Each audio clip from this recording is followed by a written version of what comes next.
예수님의 변형 사건을 이야기하죠. 2절을 먼저 보실까요? 2절을 보시면 엿새 후에 예수께서 베드로와 야고보와 요한을 데리시고 따로 높은 산에 올라가셨더니 그들 앞에서 변형되사, 이렇게 말하고 있는데 여러 가지 내용을 우리가 볼 수 있는데 그 중에 첫 번째가 뭐냐면 2절 첫 번째 나와 있는 엿새 후라는 겁니다. 엿새 후에 변형되었다. 엿새가 어느 때냐? 여러분, 목사님들이 가끔 설교하시면서 아니면 성경 공부를 하시면서 뭐라 그러냐면 성경의 앞뒤 문맥을 잘 봐야 된다, 이런 말씀을 많이 하세요. 근데 그게 왜 그러냐면요, 이런 단어 때문에 그래요. 엿새 후 그랬으면 엿새 후가 뭔지를 알아야 되거든요. 엿새 전에 무슨 일이 있었어요? 엿새 전은 바로 앞에 나오는 얘기잖아요.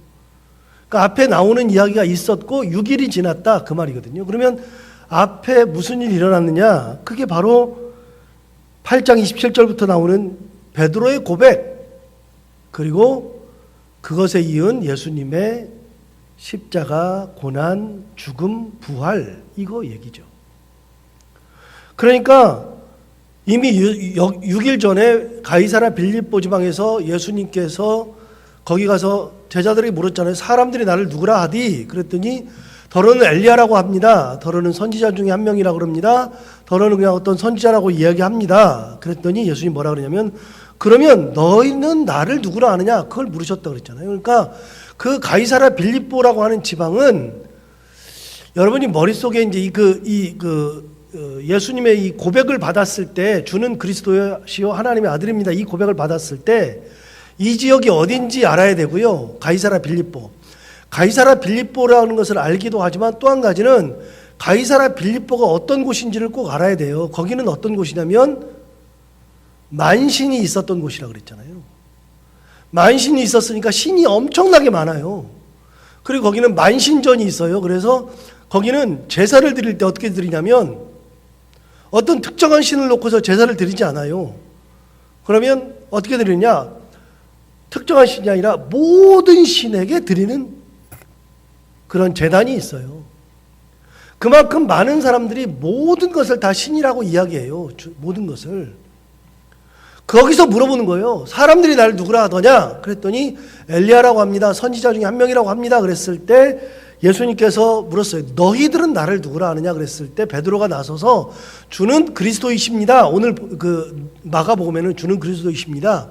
마태복음에는 주는 그리스도시요 살아계신 하나님의 아들입니다라고 얘기했을 때, 여기는 신들이 엄청나게 많은데 그렇게 신이 많아도 주님만 그리스도입니다 라고 고백하는 것을 들었죠. 그러니까 마태복음에서는 엄청나게 칭찬했어요. 바요나 시모나, 내가 복이 있도다. 이것을 너를 알게 하는 사람이 아니라 하늘에 계신 우리 아버지께서 너를 알게 하셨다. 그러면서 엄청나게 칭찬하잖아요. 그러면서 뭐라 그래요? 내가 천국 열쇠를 너에게 준다. 이게 마태복음 16장에 나오는 거잖아요. 그러니까 베드로가 엄청난 칭찬도 받고 천국 열쇠도 받고 네 이름을 지금부터 베드로라 하리라, 그런 말도 듣고 엄청나게 그렇게 받았던 이유는 이렇게 많은 신들 중에서 예수님은 그리스도라고 고백했기 때문이에요. 주님밖에 없습니다. 주님만 하나님의 아들입니다. 이렇게 고백했을 때 예수님께서 기뻐하셨죠. 그러면서 예수님께서 하시는 게 뭐냐면 비로소 고난당함, 버림받음, 죽음, 부활을 말씀하셨다고요. 비로소 말씀하시기도 하시지만 어제 말씀에 의하면 드러내놓고 말씀하기 시작했다. 이제부터는 너희들이 이걸 들을 때가 되었다. 이제는 내가 하나님의 아들인 줄 알았고 그렇게 너희가 고백했으니 내가 이제부터는 너희에게 죽음을 말한다. 죽음을. 신앙생활 처음 하는 사람들한테 죽음을 말하면 이 사람들이 잘 못 받아요. 그런데 신앙이 깊어졌을 때, 예수님을 깊이 묵상하고 예수님을 따르려고 작정했을 때에, 그때야 비로소 얘기해 줄 수 있는 게 십자가예요. 죽음이에요. 예수님의 낮아짐, 섬김, 이런 거를 얘기해 줄 수 있는 거죠. 그러니까 신앙이 깊어질수록 그걸 받는 거예요. 십자가를 받고 예수님처럼 우리도 낮아져야지, 우리도 죽어야지, 섬겨야지, 이렇게 되는 거잖아요. 주님께서 그 말씀을 하신 게 6일 전이라고요. 6일 전에 무슨 말씀하셨어요? 고난당함, 버림받음, 십자가, 죽음, 부활을 말씀하셨다고요. 6일 지났어요. 6일 지나고 6일 만에 예수님께서 사랑하는 제자들 셋과 함께 변화산에 산에 올라가셔서 거기서 변형됐다. 자, 그러면 제자들은 뭘 기억해야 되느냐면 6일 전에 하셨던 말씀을 계속 기억하고 있어야죠. 6일 전에. 그런데 변형되니까 갑자기 확 바뀌어요. 그래서 6일 후라는 말을, 엿새 후라는 말을 넣어놓은 거예요. 엿새 후에 이런 일이 있었다. 그래서 이 단어를 놓치기가 굉장히 쉬워요. 엿새 후라는 단어를 놓치기가 굉장히 쉬운데 이 단어는 놓칠 단어가 아니에요. 이 단어는. 이런 단어가 나오면 앞을 꼭 봐야죠. 앞에 뭐가 있었는지. 자, 엿새 후에요. 2절 다시 봐요. 엿새 후에 예수께서 베드로와 야고보와 요한을 데리시고 따로 높은 산에 올라가셨더니 그들 앞에서 변형되사 그 옷이 광채가 나며 세상에서 빨래하는 자가 그렇게 희게 할 수 없을 만큼 매우 희어졌더라. 예수님의 모습이 완전히 하얗게 변했어요.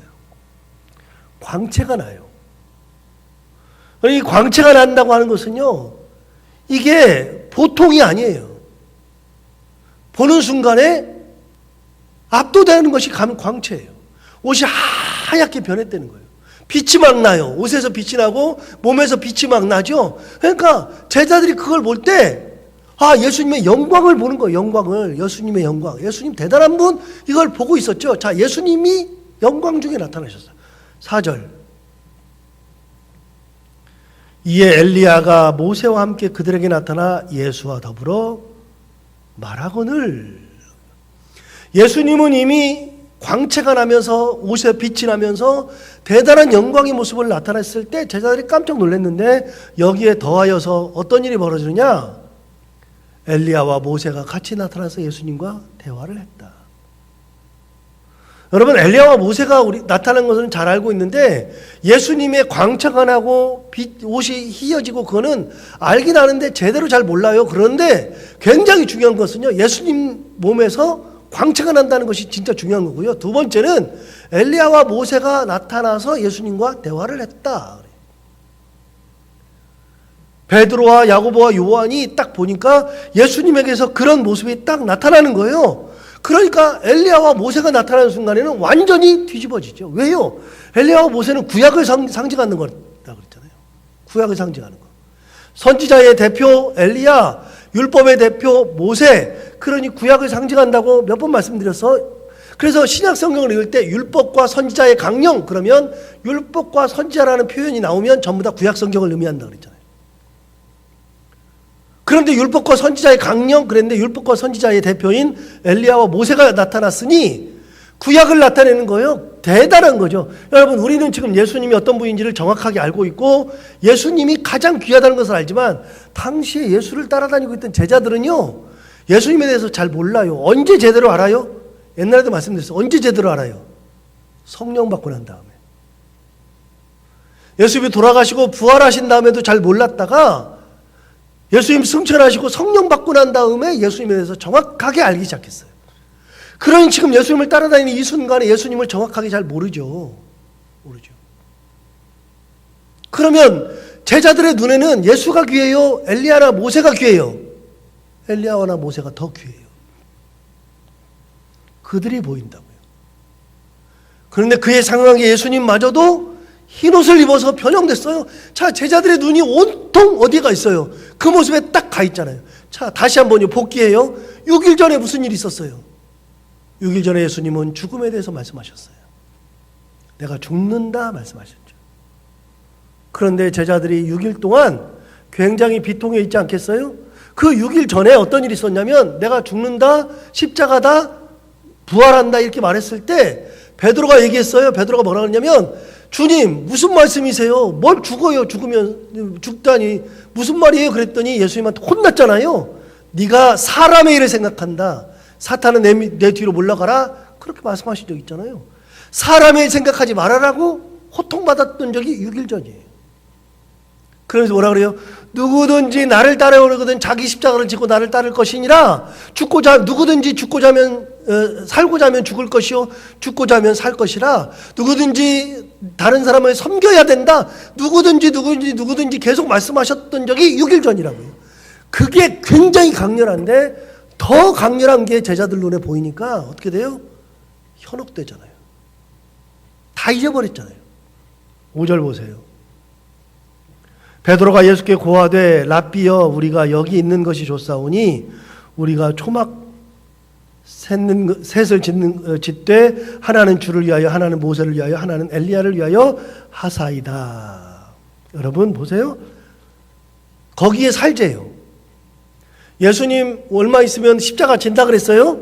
십자가를 그 산에서 질 수는 없잖아요. 거기서 질 수는 없잖아요. 예수님 내려가야 되잖아요. 그런데 뭐라 그래요? 초막 셋을 짓고 여기서 삽시다. 여기가 좋으니까 여기 삽시다. 현혹돼서. 예수님의 변화된 모습의 현혹, 모세와 엘리야가 나타나는 것의 현혹, 완전히 현혹돼 가지고서 그거를 붙들고 살려 그래요. 그러니까 진짜 중요한 것을 놓치고 다른 걸 붙들고 살려 그래요. 망령을 붙들고 살려 그래요. 모세와 엘리야를 붙들어 봐야 안 되는데 그걸 붙들고 살려 그래요. 예수님 변화된 것만 보고서 붙들고 살려 그래요. 여러분 우리가 붙들고 살아야 되는 것은요 그게 아니라고요. 교회에서 가장 중요하게 여기는 것은요 예수님의 죽음이에요. 십자가예요. 교회에서 세상에 무엇보다도 가장 중요하게 여겨야 되는 것은 무조건요 십자가예요. 예수님의 죽으심, 낮아지심, 고난당하심, 이게 교회에서 가장 중요한 거예요. 신앙인에게 있어서도 가장 중요한 것이 바로 그건데 다른 거를 붙들고 살라 그래요. 영광만 붙들고 살라 그러고 대접받으려고 그러고 이런 거를 붙들고 살면 안 돼. 이거 다 망령이에요. 망령. 예수님이 낮아지셨으니까 그대로 낮아지는 거예요. 교회는 낮아지는 거예요. 교회는 섬기는 거예요. 교회는 십자가를 지는 거예요. 이게 교회예요. 이게 신앙생활이에요. 다른 거를 쥐고 살아요. 다른 거를. 지금 베드로가 뭘 쥐어요? 영광을 쥐고 살려고 그러죠. 모세와 엘리야의 헛된 것을 쥐고 살려고 그러잖아요. 거기서 안 내려오려고. 현혹되는 것이 있으면 안 돼요. 여러분 현혹되면 안 돼요.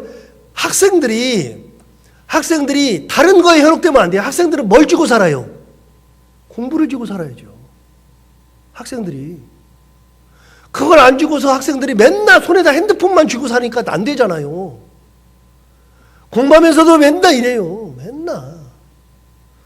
그리고 우리 아이들 고등학교 졸업할 때까지 핸드폰을 안 줬더니 거의 미쳐 죽어요. 미쳐 죽어. 큰 아이 안 줬더니 미쳐 죽어요. 나중에는 제가 말씀드린 적 있잖아요. 큰 아이 핸드폰을 안 줬더니 어느 날 갑자기 집에서 핸드폰을 해. 그래서 뭐야 그랬더니 친구가 빌려줬대. 나중에 알고 봤더니 빌려준 게 아니라요. 친구 이름으로 핸드폰을 개설했어. 대포폰을 만든 거예요. 대포폰을. 아는 세상에 대포폰을 고등학생이 만든다는 것을 내 아들을 통해서 알았다니까요. 내 아들을 통해서. 그래가지고 제가 그랬어요. 내일 당장 안 갖다 주고 이거 안 갖다 주면 너 알아서 해. 그랬더니 애가 갖다 줬어요. 그러니까 어떻게 해요? 막 죽을라 그래요. 그런데 고등학교 2학년 때, 영락교에 있을 때 고등학교 2학년 때 얘가 덜커덕 고등부 회장이 되어 왔네. 고등부 회장이 되어 오니까 맨날 걔네들 카카오톡으로 뭘 해야 돼요. 카카오톡으로 뭘 이렇게 문자를 주고 받아야 돼. 회장 되니까 더 해야 되잖아요. 회장 될 때 사달래. 안 사줬어요. 안 사주고서 지네 엄마 거 주면서 이걸로 해라. 그랬더니 학교만 갔다 오면 그걸 붙들고 살아요. 공부해요? 안 하죠. 우리 요즘 애들이 다 그러잖아요. 애들이 핸드폰 갖기 시작하면 통제가 안 돼요. 요즘 근데 애들이 다 가지고 있으니까 안 줄 수도 없어요. 이게 그런데 여러분 지난번에 얘기했잖아요. 마이크로소프트를 만들었던 그 빌 게이츠가요. 놀랍게도 빌 게이츠 집안에 가서 보니까요. 애들을 핸드폰을 컴퓨터를 아예 못하게 해요. 빌 게이츠가. 자기는 만들어 놓고. 그래 놓고 하루에 1시간만 딱 쓰게 만들어요. 그 외에는 절대로 못 써요. 그 외에는. 그 디트로이트에 가보면 디트로이트가 아니지. 어디지? 거기 실리콘밸리에 가보면 실리콘밸리에 있는 아이폰을 비롯해서 핸드폰 만드는 사람, 게임기 만드는 사람들이 거기 다 몰려 있는데 실리콘밸리에 거기에 몰려 있는 사람들이 자기 자식들한테는요 게임을 아예 못하게 하잖아요. 하루에 30분만 딱 하게. 그걸 제가 그냥 아는 게 아니라 가서 다 찍어 왔잖아요. 그러면서 뭐라 그래요? 이거 하면 안 된대요. 그래놓고 자기들은 만들어가지고 전 세계 애들을 망가뜨리고 있잖아요. 여러분, 그런데 애들이 현혹되면 공부를 못해요. 애들은 공부에 딱 매진해야지. 그것만 보여야지. 다른 게 보이면 안 돼요. 현혹되면 안 되죠. 여러분, 남편은 누구에게 고정돼야 되냐면 아내한테 고정돼야지. 아내한테 딱 고정돼야지. 딴 여자한테 고정되면 안 되는 거잖아요. 현혹되면 안 되잖아요. 아무리 예뻐도 눈 돌리면 안 되잖아요. 아버지는 누구한테 고정되냐면 자식들한테만 고정돼야지. 그냥 다른 것에만 고정되면 안 되잖아요. 뭐 게임에 고정되고 뭐 아버지들 또 그런 사람 많잖아요. 다른 데 뭐 도박에 고정되고 술에도 고정되고 술 담배 빠져 있는 사람들 많고 뭐 그러잖아요, 다. 다른 곳에 고정되면 안 돼요. 다른 것을 붙들고 살면 안 돼요. 여러분, 신앙생활하는 사람들은 누구에 고정되는 거냐? 예수 그리스도한테만 딱 고정되어 있어야지. 목사들은 살아가는 성도들에게 고정되어 있어야지. 성도들의 삶에. 목회하는 데 고정되어 있어야지. 목사가 딴짓하면서 돌아다니고 맨날 다른 짓만 하고 그러면 되겠어요? 뭐 다른 일적이 없을 수가 없죠. 당연히 있죠. 있기는 있지만 다른 걸 하면 안 되잖아요. 다른 것 하면서 거기다 정신 팔려가지고 그것 때문에 목회를 못하고 성도들을 못 돌고 결정적으로 설교 준비할 시간이 없어가지고 대충 준비하고 나온다. 말이 안 되는 얘기잖아요, 그런 게. 여러분, 다른 것에 고정되면 안 돼요. 모세나 엘리야는 다 사라질 존재예요. 하나님 얘기하잖아요. 여러분 보세요. 아간이 여리고성 점령하고 난 다음에 하나님의 말씀에 매진되지 않으니까 아간이 그거 끝나고 나서 뭐 했어요? 시내산 외투 2벌에 그냥 확 갔잖아요. 금덩어리 하나하고 은 조그만 거 하나에 확 가버렸잖아요. 여러분, 금, 은, 시내산 외투 요거에 아간이 완전히 매몰돼 가지고서요. 그래가지고 그걸 훔쳤잖아요. 하나님 뭐라 그랬어요? 안 된다 그랬잖아요. 안 된다. 그거 가져왔잖아요. 가져와서 어떻게 됐어요? 숨겨놓고서 자기 집 밑에다가 텐트 밑에다가 싹 숨겨놓고 마치 안 그렇냐 그러고 있었는데 다 밝혀졌잖아요. 어떻게 됐어요? 그 사람 데리고 가서 아골골짜기 데려다가 돌로 쳐 죽였다고요. 말씀 외에 다른 것에 현혹되니까 그렇게 돼요. 여러분, 사울왕이 어떡하다 망했어요? 사울왕이 망한 것도 그런 거요. 사울왕이 하나님의 말씀 말고 다른 것에 귀를 기울였잖아요. 다른 것에 빠져 있었잖아요. 누구의? 백성들에게. 하나님은 절대로 아무것도 살려두지 말아라 그랬는데 나중 보니까 양도 살리고 뭐 소도 살리고 많이 살렸어요. 그래서 사무엘이 가서 보니까 양 소리가 나. 왜 이렇게 무슨 소리가 나냐? 그러니까 거짓말 하잖아요. 내가 이거 좋은 양만 살려줬습니다. 이걸로 하나님 앞에 제사 드리려고. 하나님이 받아요? 살리지 말라 그랬는데 그걸 받아요? 이거 그냥 하나님 앞에 드리려고 요 좋은 것만 살렸습니다. 그런데 잘못했다. 너 잘못했다. 큰일 났다 그랬더니 그때서야 실토하잖아요. 뭐라고 실토해? 사실은 백성들의 원성이 두려워서 백성들이 무서워서 내가 살렸습니다. 자, 누가 무서워요? 하나님이 무서워요? 백성이 무서워요? 그러다가 망했잖아요. 다른 거에 눈 돌릴 필요가 없어요. 다 사라지는 거예요. 허상이에요, 전부 다. 옛날에 저 신학대학원 다닐 때 이재철 목사님께서 오셔가지고 그 당시에 주님의 교회 하실 때 그때 오셔가지고 설교하시는데 이재철 목사님이 설교를 얼마나 잘하시는지 저처럼 소리를 안 내요. 저는 천성적으로 소리가 나는 사람이에요. 근데 그분은 조곤조곤해. 그냥 굉장히 조곤조곤한데 설교가 얼마나 좋은지 얼마나 설교를 잘하시는지 그때 제가 신학대학원 다닐 때 들었던 설교를 지금도 기억한다니까. 이재철 목사님 설교를. 그분이 이 본문을 가지고서 설교를 하시면서 뭐라 그러냐면 제목이 뭐였냐면 허상과 실상이었어요. 허상과 실상. 우리는 잘못해가지고 허상을 잡고 산다는 거예요. 허상을 쥐고 사는데 허상은 전부 다 없어지는 건데 그걸 쥐고 산다는 거예요. 실상을 붙들고 살아야지. 실상이 뭐냐? 예수 그리스도. 실상이 뭐냐? 십자가. 그걸 붙들고 살아야지. 허상 붙들고 살면 안 된다. 그러면서 그분이 허상과 실상에 대해 설교를 하는데 지금도 그걸 잊을 수가 없는 명설교 중에 하나예요. 제 가슴에 남아있는 이재철 목사님 설교가. 대단한 설교를 하셨어요. 그 당시에. 그러니까 지금으로부터 약 30년 전이에요. 제가 들었던 설교. 30년 설교를 지금도 제가 기억해요. 그분 제가 지금 기억하기로는 그분이 막 50 넘었거나 뭐 이랬을 때예요. 저하고 비슷하거나 저보다 어리거나. 그런데 그 당시에 설교를 얼마나 잘하시는지 그렇게 얘기했다고요. 맞잖아요. 다른 것 해봐야 다 없어지잖아요. 오늘 본문을 보세요. 이렇게 했는데 어떤 일이 벌어지나 볼까요? 7절 보세요. 7절 보시면 마침 구름이 와서 그들을 덮으며, 자, 그들이 누구예요? 그들이 누구예요? 구름이 그들을 덮었대요. 저도 이번에 묵상하면서 다시 한번 그들이 누군지를 곰곰이 따져봤어요. 지금까지는 그들 그러면 전부 다라고 생각하면서 살았는데 이걸 묵상하면서 다시 한번 여기저기 찾아보고 그들의 뭔가를 다시 연구해봤더니 그들이 누구냐면 하늘에 있는 모세와 엘리야를 덮은 거예요. 구름으로. 하늘에 나타났던 모세와 엘리야. 하나님이 구름을 보내서 누굴 덮어요? 모세와 엘리야를 딱 덮어버리잖아요. 다시요. 7절. 마침 구름이 와서 그들을 덮으며 구름 속에서 소리가 나되 이는 내 사랑하는 아들이니 너희는 그의 말을 들으라. 자, 하나님 뭐라 그랬어요? 모세와 엘리야에 대해서 뭐라고 말씀하셨죠? 아무 말씀 안 하시죠? 모세와 엘리야에 대해서는 말씀하신 게 없죠. 누구에게만? 예수 그리스도에 대해서만 말씀하시잖아요. 이는 내 사랑하는 아들이니 너희는 그의 말을 들으라. 모세와 엘리야의 말을 들으라가 아니고요. 그의 말을 들으라. 누구의 말? 예수 그리스도. 그리스도의 말을 들으라. 내 사랑하는 아들이다. 하나님은 누구의 말만 하냐면 그리스도 말만 하시고 그리스도의 말씀만 들으라고 하시고 그렇게 얘기하잖아요. 모세와 엘리야는 다 없어져도 상관없어요. 전부 다. 다 없앴어요. 하나님이 구름으로 가려버렸어요. 8절. 제가 제일 좋아하는 구절 중에 하나인데요. 문득 둘러보니 아무도 보이지 않고 그 다음에 뭐라고요? 오직 예수와 자기들 뿐이었더라. 그런데 마태복음에는 오직 예수만 보이더라. 마태복음에는 오직 예수만 보이더라. 제가 마태복음에 있는 말씀을 참 좋아해요. 아무것도 보이지 않고 오직 예수만 보이더라. 예. 누구만 보여야 되는가? 예수만 보이면 되는 거예요. 예수만. 예수만 보이더라.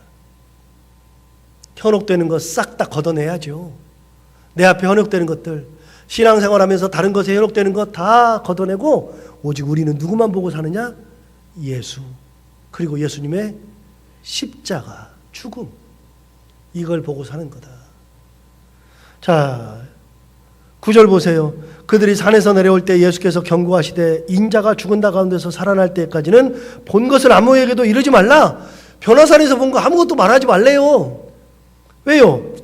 여러분 그걸 얘기하면 제자들이 여러 가지 반응하겠죠. 뭐라 그래요? 아, 예수님은 왜 우리 선생님은 왜 얘네들만 데려가서 그걸 보여줘? 제자들끼리 싸우지 않겠어요? 두 번째, 그걸 딱 얘기하는 순간에 예수님한테 초점 맞추는 게 아니라 제자들도 다 현혹돼. 다 전부 다. 다른 거 가지고서 얘기해. 그런 얘기 할 거 없다. 나중에 얘기하면 된다. 나중에 내가 죽고 살아난 다음에 그때 얘기하면 괜찮다. 그때는 괜찮다. 현혹되는 거 얘기할 필요가 없더라. 10절. 그들이 이 말씀을 마음에 두며 서로 문의하되 죽은 자 가운데서 살아나는 것이 무엇일까? 보세요. 지금이야 예수님의 부활을 우리가 다 알잖아요. 성경을 통해서 알고 다 믿고. 그런데 그 당시에 제가 제자라 그래도 도대체 예수님 자꾸만 죽은 자 가운데 살아나신다는데 이게 뭐지? 답답했을 거예요. 제자들도 답답했을 거예요. 아, 이게 뭐지? 진짜 궁금했을 거예요. 뭘까? 조금 지내보면 아는데 여러분 우리가 다른 것에 현혹되고 살 필요가 없어요. 다른 것을 바라보고 살 게 없이 오직 예수 한 분 보면 돼요. 십자가. 그 예수님 앞에 나아가며 예수님만 바라보고 살아가는 저희들 모두가 다 되기를 바랍니다. 기도하겠습니다. 하나님 아버지, 오늘도 귀한 말씀으로 우리에게 은혜 주셔서 감사합니다. 오늘 예수님께서 신앙 고백 받으시고 죽음을 말씀하시고 부활을 말씀하신 지 6일 지났는데 6일 사이에 모든 것을 다 잊어버리고 오로지 눈앞에 보여지는 것에 현혹되어서 그것 좋다고 초막 새 짓자고 했던 제자들의 이야기를 봅니다. 하나님 아버지, 현혹되는 것들 다 거두어 주시고 우리가 현혹되는 것들 구름으로 다 덮어주시고 오로지 우리가 살면서 예수만 바라보고 예수님의 은혜만 바라보며 십자가를 붙들고 살아가는 저희들 되게 하여 주옵소서. 세상의 것들에 눈을 돌리지 않게 하여 주옵시고 오로지 주님의 말씀에만 마음을 고정하고 살아갈 수 있는 믿음, 그렇게 평생 살아가는 저희들 다 되게 하여 주옵소서. 하나님 아버지, 오늘도 하루를 살아갈 때 이 말씀을 기억하며 살게 하여 주옵시고 오늘도 해야 되는 것들 기쁨으로 잘 감당하고 만나는 이들과 함께 웃고 행복한 하루가 되게 하여 주옵소서. 예수님 이름으로 기도하옵나이다.